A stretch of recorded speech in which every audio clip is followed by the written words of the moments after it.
Good evening.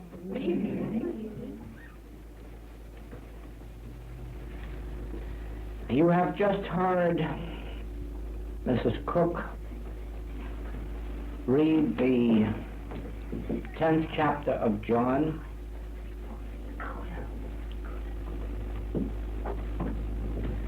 which illustrates two very important points in the message of the infinite way. One of these is the Master's statement that he can lay down his life and pick it up, that no man can take it from him. If you will remember, when Jesus was standing before Pilate,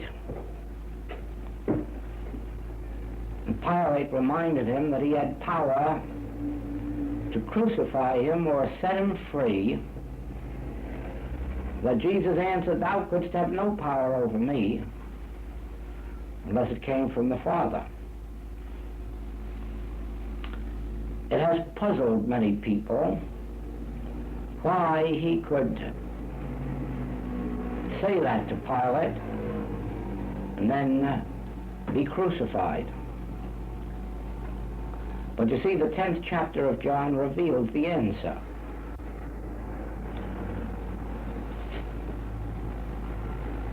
Pilate had no power to take from Jesus his life. As a matter of fact, he probably would not have had power to crucify Jesus had Jesus not wished it. But he had power to lay it down and to pick it up, and to submit to the crucifixion was his way of showing that he could lay it down and that he could pick it up again. And so it was that it was demonstrated that Pilate had no power to take the life of Jesus. No temporal power has the power to take the life of any man. Neither sin, disease, bullets, or bombs has any power to take the life of man.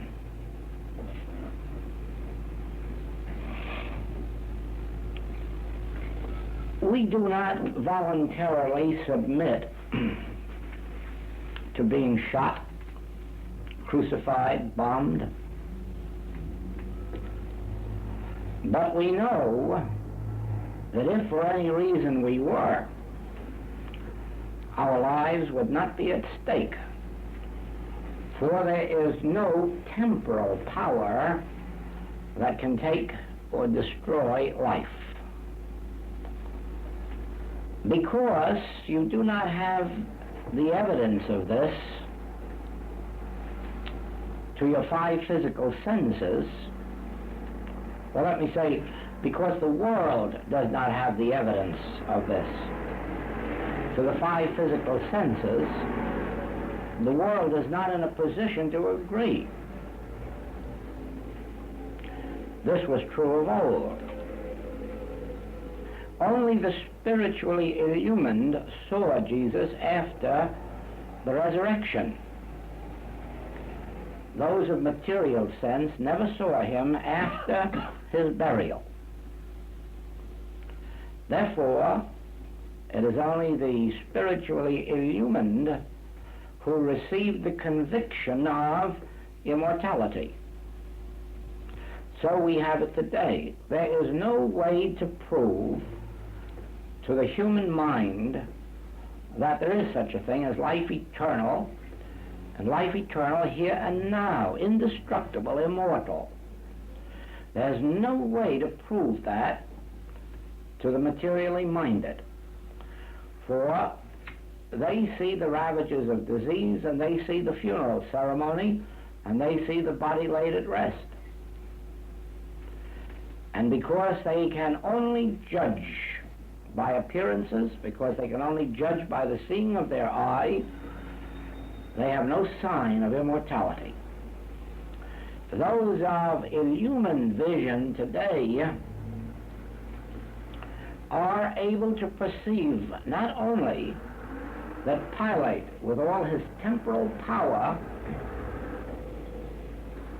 or any form of war, any form of force, physical force, has not the power to destroy life. Only the spiritually illumined can see that, for only the spiritually illumined can see that the physical form is not a person. The person is I. The physical form is but an instrument, like the bark of a tree or the trunk of a tree, which is not the tree itself. The tree itself is invisible. The tree itself is life, which flows as a tree, and the physical form, the trunk, the branches, the leaves, these do not constitute a tree. These constitute the form or the vehicle as which the tree becomes visible. So it is with us. When you look in the mirror, you cannot see yourself. When you look up here at me, you cannot see me. You can see my form, but I can prove to you that I am not in this form. I can prove to you that you are not in that form where you are. All you would have to do is to perform the experiment that we do in our classwork of looking down at your feet and asking yourself if those feet constitute you.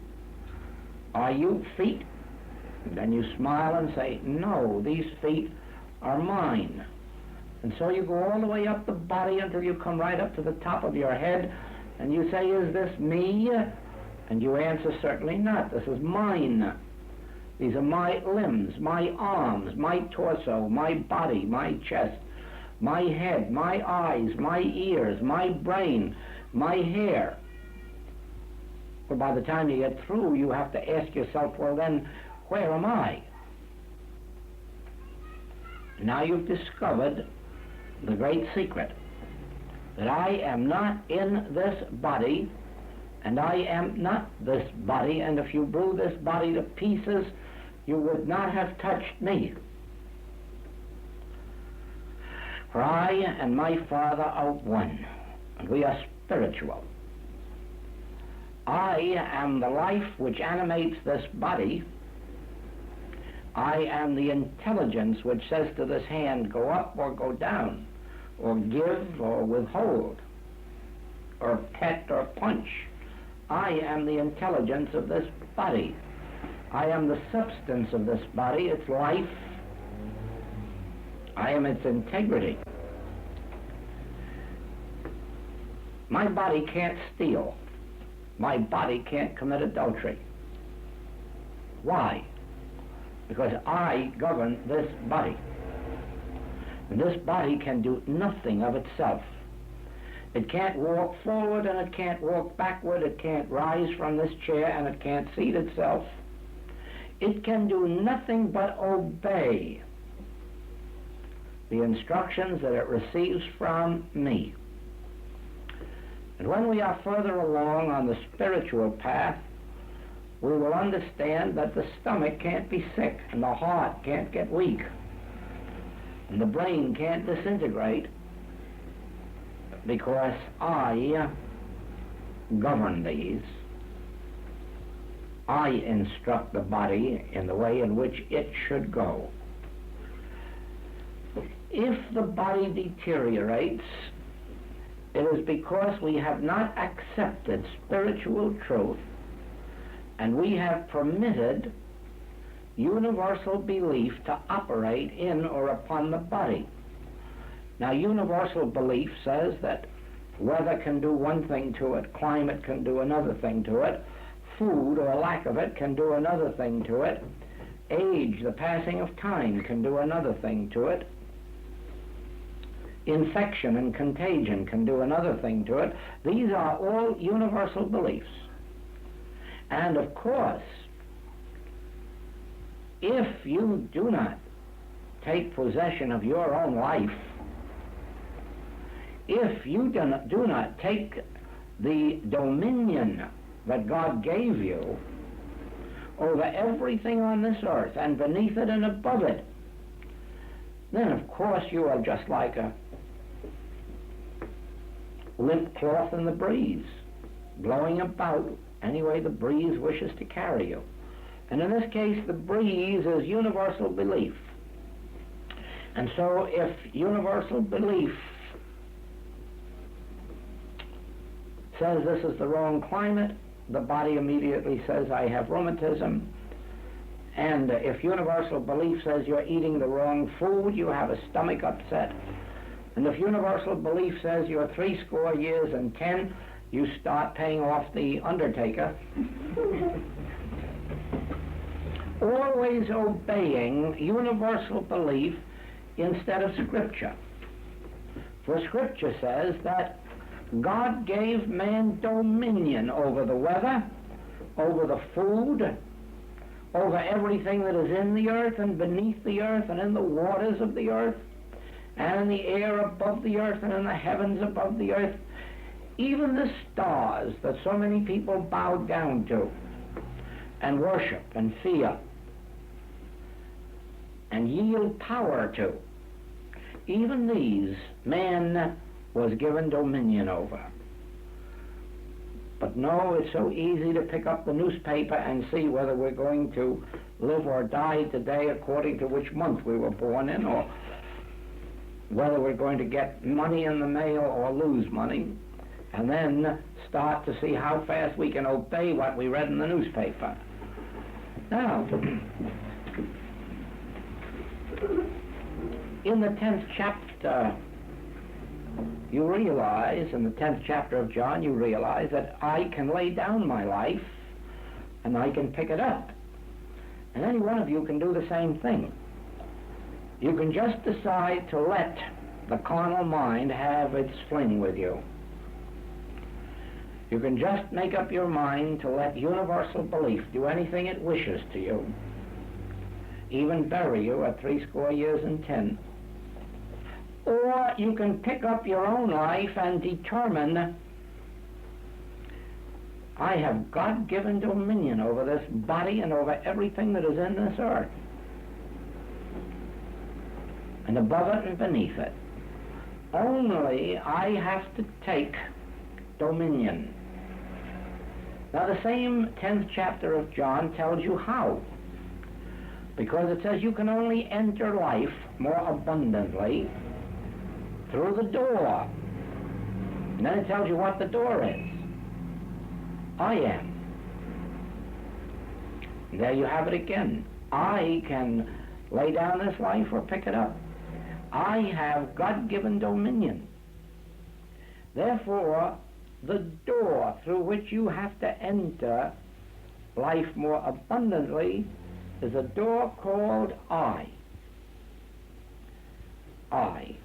When you stop to ponder that word I and meditate upon it, first of all realizing that I isn't a body and isn't in the body, that I is something outside of, yet governing the body.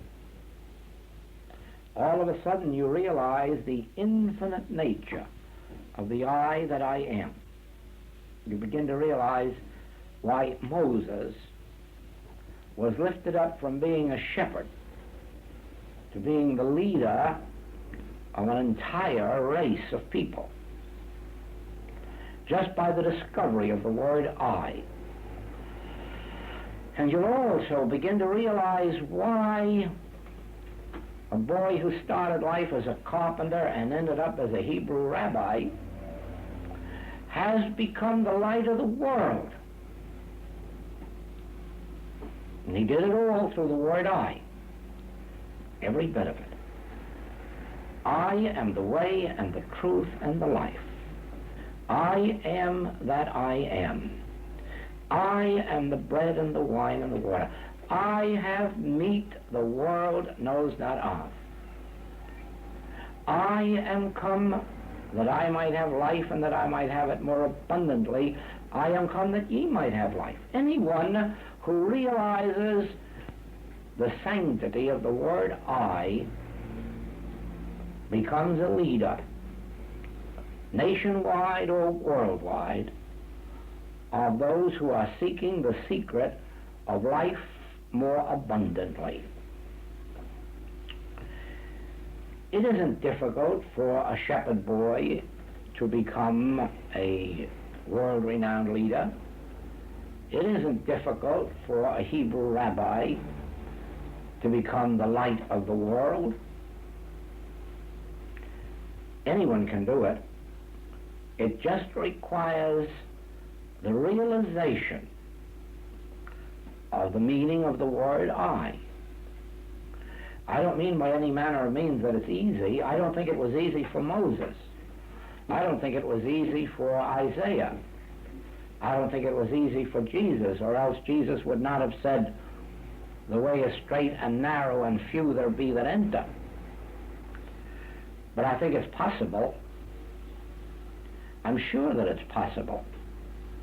I'm sure that it's possible with the realization of the true nature of the I that I am, for any individual to rise above the material beliefs of his particular age, above the dominion by carnal mind instead of dominion by the I that I am. I think it is possible for any person to die to their old materialistic concepts of life and be reborn through the realization of the nature of the I that I am. For only then does it become clear that I and my Father are one, and that all that the Father hath is mine. The place whereon I stand is holy ground. You see, once we recognize I, we have recognized the presence of God. And where the Spirit of the Lord is, there is liberty. Where the Spirit of the Lord is, there is liberty.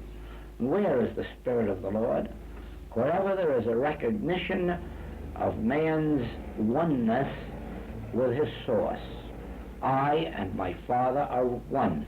One isn't two by any manner of means. One is just one. And that one, I am. Once this is recognized, you begin to meditate. And when you meditate on the word I, having discovered that I am not in the body, I am not sitting here in this chair, you soon find that I occupy this whole room. Later on, you'll discover that I'm outside this room looking in. Later on, you'll discover that I'm way up on the roof looking down. And sometime later, you will see that I am at the center of this universe, looking forwards, backwards, to the left and to the right simultaneously, beholding this entire universe all at one time, including the past, the present, and the future, for I and my Father are one. And where God is, I am. Where I am, God is. Where I am is recognized, God is.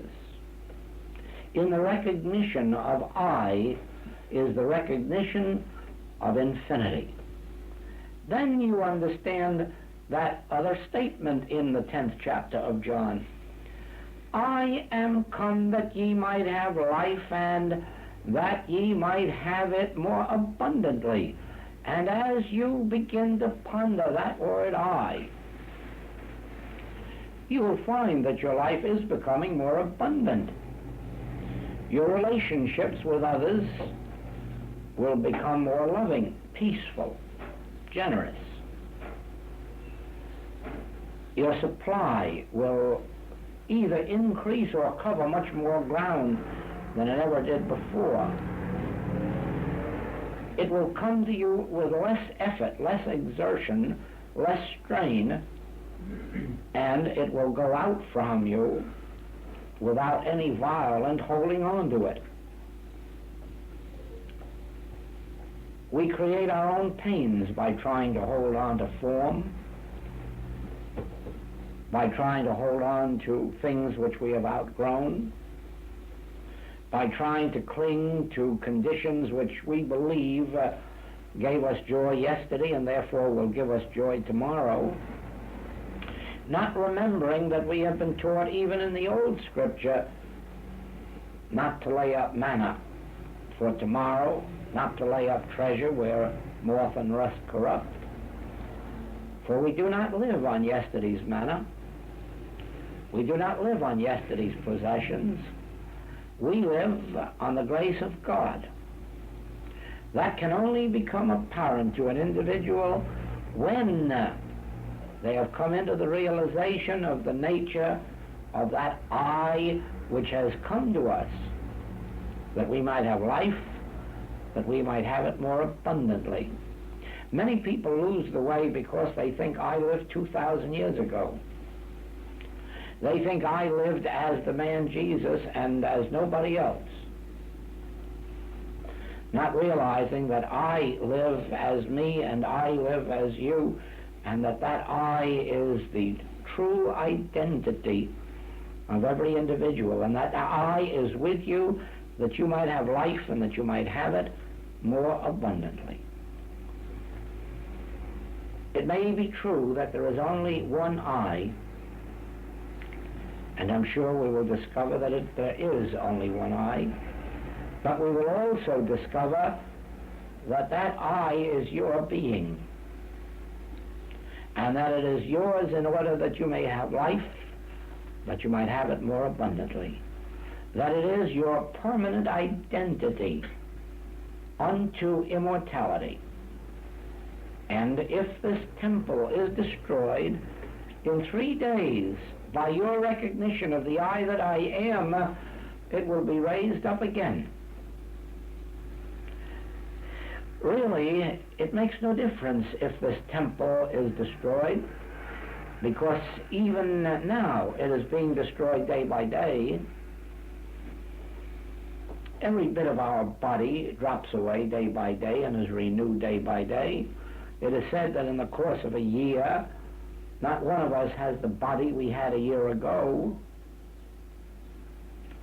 So it is then that this I, which is our true identity, is letting the body die day by day in order that it may be renewed day by day. And so if this whole temple were destroyed, I would raise it up again. The more conscious we are of being that I, the less chance we have of witnessing the destruction of our body. Except if we wanted to do it as the Master did, just as an illustration, we could say, go ahead, destroy it. And in 3 days I'll raise it up again, just to show you as an exhibition what can be done. But otherwise, you will find that your body is the temple of the living God. It's an indestructible temple, an immortal temple. So you see the importance of this reading tonight.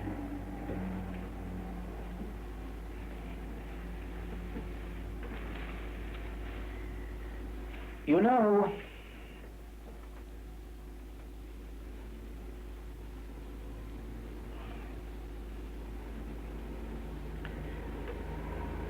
you have here in England the best newspaper there is in all the world.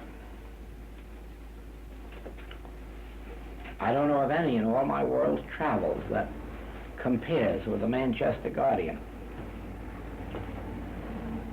And those who read that paper are posted on all of the conditions that exist in this world. It covers the whole range of world activities, from human activities, from one point of the circle right around this globe to its starting point.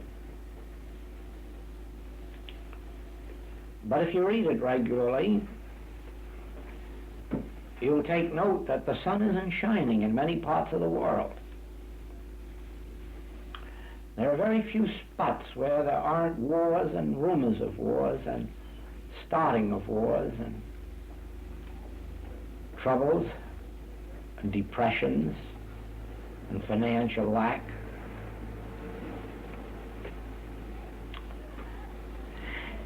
And the question must come to your thought, isn't it possible to bring God into the scene and change this and bring peace on earth? Well, there are individuals and there are groups all over the world praying for just that.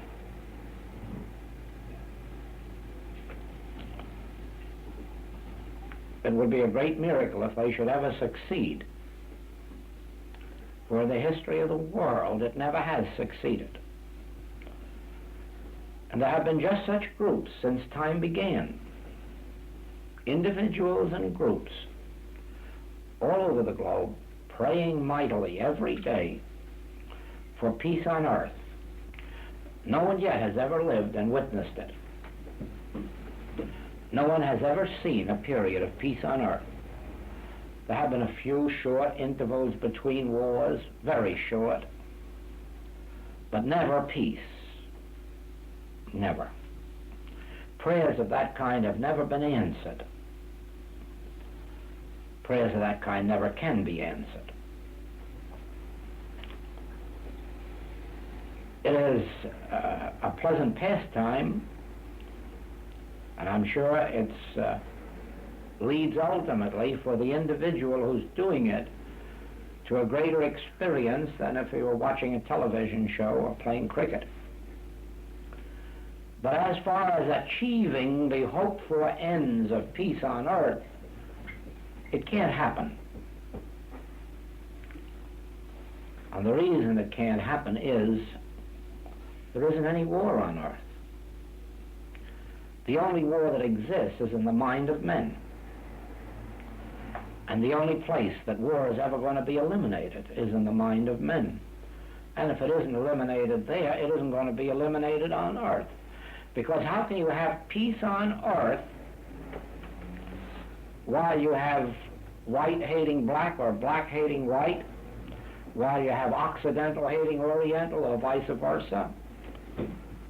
How are you going to have peace on earth while one nation is trying to get the land away from another nation, or an individual is trying to get the finances away from another individual?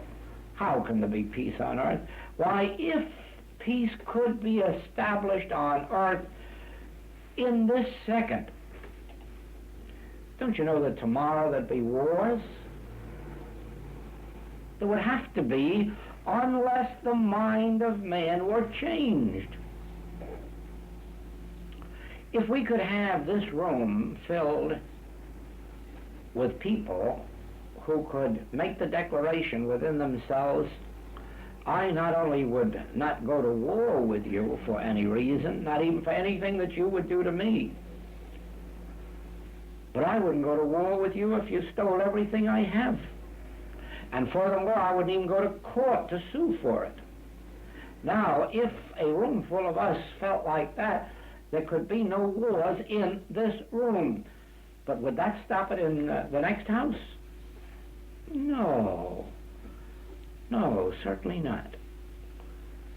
You see, the mind of man is the cause of war. His greed, his avarice, his jealousy, his malice, his lust for power, for control, for money. You can't stop wars while that's going on. It's an impossibility. And so it is that prayers shouldn't be for peace on earth. Prayers should be that the Christ should touch men's souls and awaken them. Then when the soul of man is awakened, He doesn't want war.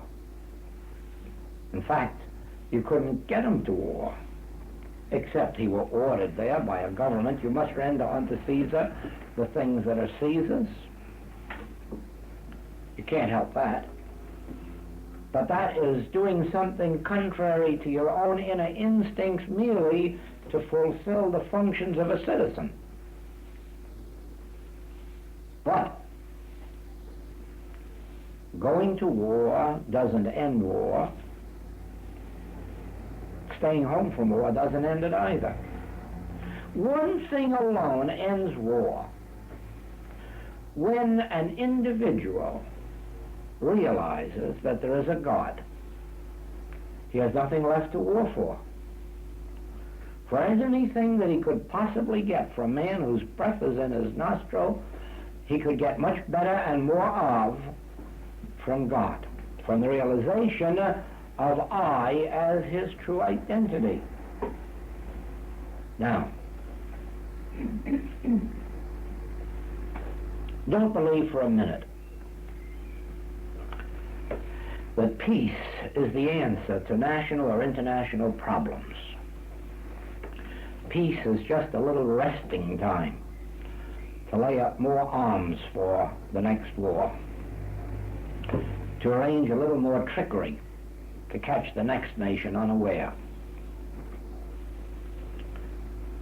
Our prayers should be that the hearts and minds of men be illumined by the Spirit of God, that the Christ touch individual consciousness and awaken men to the realization of their true identity, of the true nature of life.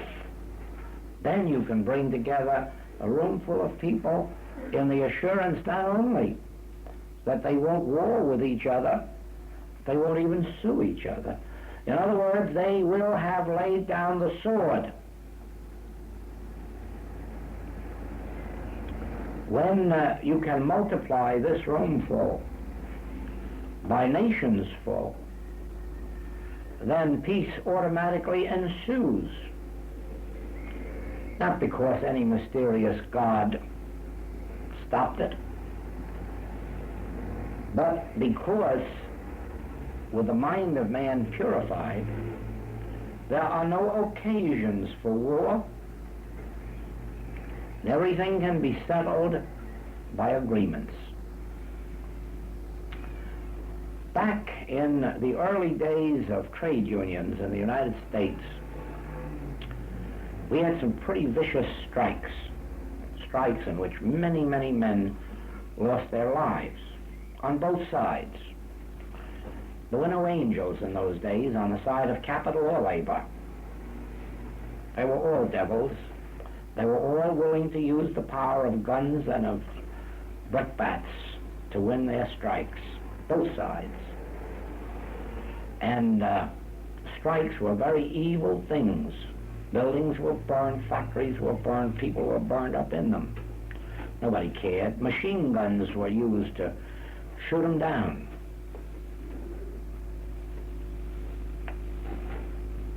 Lately, strikes have become less evil in their nature so far as the physical aspect of it is concerned, and with the exception of a very few labor leaders who are still animals. They're not men. They haven't been raised to the dignity of any type of manhood. They're just clawing animals. Except for those few, strikes are conducted with dignity, with law, and with order. And strikes are becoming less and less and less in the United States. I presume that this is true over here, that they're getting less and less over here. This is because men are awaking more and more and more to the fact that force is not the answer to the demonstration of life. Now, when governments wake up, as capital and labor has awakened, when politicians awake to that, there will be no more need of wars. because all that can be accomplished by war can be accomplished by agreement. There has to be, of course, goodwill, and there's where prayer comes in. There must be goodwill in the mind of man before he can negotiate. There must be goodwill, and goodwill does not get there through materialism. Materialism clings too much to its dollars or pounds or properties. Materialism clings to possessions rather than to rights and justice and righteousness. Therefore, when the mind of man is purified, he will be freed of materialistic tendencies, then he will be freed of the evil side of life. When will man be thus freed? When he begins to realize that I am come. I am come. I in the midst of you, I which is closer to you than breathing and nearer than hands and feet, that I is come, that you might have life and that you might have it more abundantly. And as you learn to live with that, abide in that truth and let that truth abide in you, all of a sudden you find your life becoming simpler. Fewer quarrels, fewer disagreements, fewer fights, a greater sense of abundance. And then you realize, why, none of this came to me from outside me. This has come from my recognition that God is in the midst of me, that God is where I am, that every time I announce or pronounce the word I'm declaring the presence of God. And my dependence being on that God, that I, the center of my being, the Father within me, my dependence being on it rather than on man whose breath is in his nostril, even princes. That is what begins to open up the whole of life to me, and then I can understand why there is something that I am that is called I, and that its function in my existence is to bring me life and to bring it more abundantly. Therefore, I need not look to man whose breath is in his nostril. I need not look to princes. I need not look to the favoritism of any man.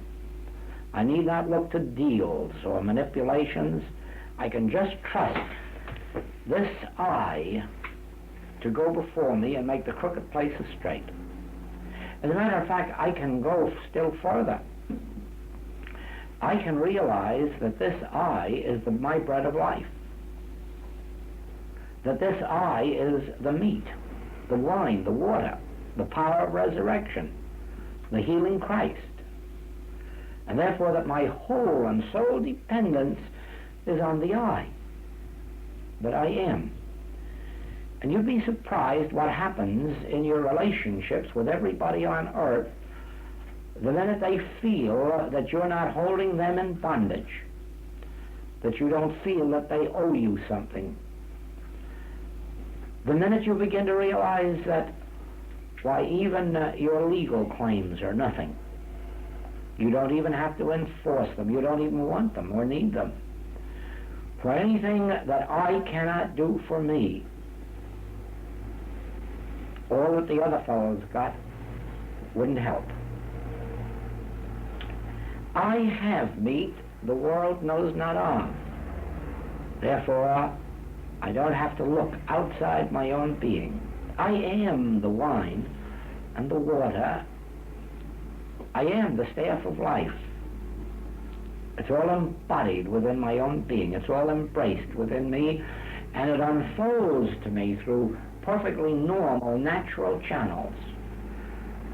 And while it seems to come from others, it isn't really. It's coming through them. God is just using them as an instrument through which my own shall come to me. Just as God uses me as an instrument through which your own shall come to you. The truth you are seeking of God you are receiving from God. I may be an instrument through which you are receiving it from God at this moment, but I'm not necessary to your demonstration. Only the I of your being is necessary, because as long as you look to it, it will raise up seed, and if there isn't a Joel around or a Gwen around, or there'll be a Jacob, a Moses, a Jesus, or a book. You'll never lack. If you look to Joel, you may, or any other person. But if you are looking to the I of your own being, then it may come to you through Joel or some other being, but really it will be the I of your own being that raised it up. You attract to yourself your teacher and your teaching, just as your teacher and your teaching attract you to them. I draw to me those of my own household. No man can take those away from me. Gwen draws unto her those of her own household. It'd be very stupid for somebody to try to take those away from her. They're hers by divine right. Any person would try to interfere with that would have an experience like Sapphira and Ananias had, who held out on God. They dropped dead.